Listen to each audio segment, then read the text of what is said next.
Hi అండి. ఈరోజు నేను మీతో ఒక టిప్ని షేర్ చేసుకుందామని ఈ వీడియో చేశా.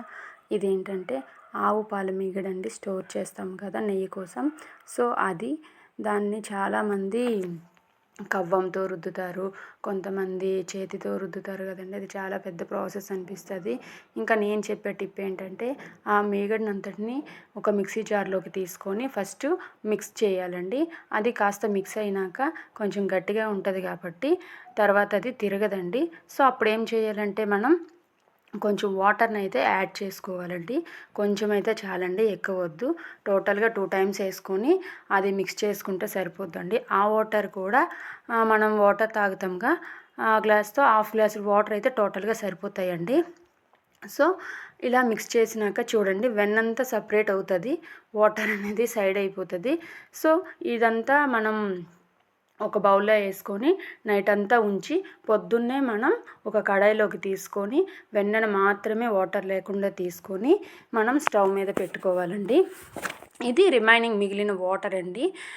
సో ఈ మిగిలిన వాటర్ని నేనైతే జాలి పట్టి దాంట్లో షుగర్ కలుపుతానండి. తింటాం, మాకైతే ఇష్టం అది. సో ఇట్లా అయితే ఈ కళాయిలో వేసుకున్నాం కదండి వెన్నంతా, చూసారా మెల్లగా మెల్లగా అది మెల్ట్ అవుతుంది, కరుగుతూ నెయ్యి చూసారా పైకి వస్తుంది. సో ఇదైతే మాత్రం అట్లా మనం కలుపుతూనే ఉండాలండి, లేదంటే అడుగంటిపోతుందండి, అడుగంటి మాడుతుంది. సో ఈ నెయ్యి మనం మొత్తం చేసే వరకు అయితే అట్లా కలుపుతూనే ఉండాలండి. కొంచెం టైం పడుతుంది, పేషెన్స్తో ఉండాలండి. దీన్నైతే మనం కలుపుతూ ఉండాలండి, లేదంటే మాడిపోతుంది. కొంతమంది ఈ మీగడలో పెరుగు కూడా వేసి రుద్దుతారంట, నాకైతే అది తెలియదు, నేను ఎప్పుడూ చేయలేదు.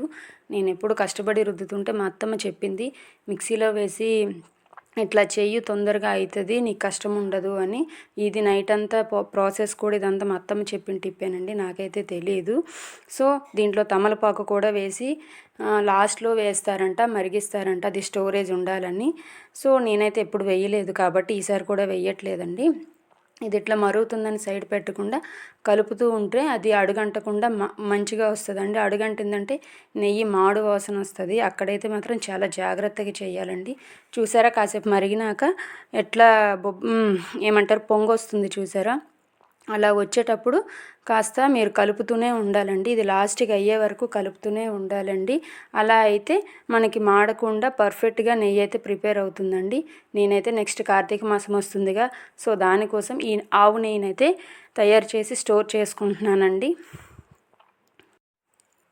మీలో ఎంతమంది ఆవు నెయ్యి ఇంట్లోనే ప్రిపేర్ చేస్తారో ప్లీజ్ కామెంట్ చేయండి, లైక్ చేయండి, షేర్ చేయండి నా వీడియోని. ప్లీజ్ సబ్స్క్రైబ్ మై ఛానల్ అండి. చూసారా నెయ్యి అయితే పైకి తేలుతుంది కదా, కిందకి కాస్త ఇంకా వెన్న ఉందండి. ఇది చాలా థిక్ మీగడండి, సో దానికి నాకు కాస్త టైం అయితే పట్టింది. ఇదైతే నెయ్యి అయితే మనకి రెడీ అయినట్టేనండి. సో దీన్ని మనం జాలి పట్టుకుంటే కాస్త చల్లగైనాక please like my video. Thank you, bye bye.